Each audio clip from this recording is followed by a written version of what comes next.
How to use Jasper AI to write a blog post. You just need to click on Receipts and then choose a blog post.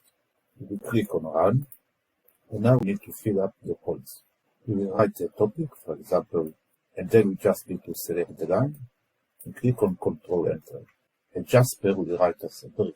We will select it and put it in the content description. Then we will go to the second point.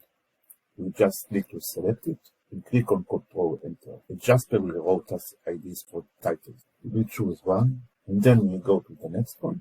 We will see an introduction. Now we will select the write a blog outline. We will pick 3 outlines and we will copy it to the next point.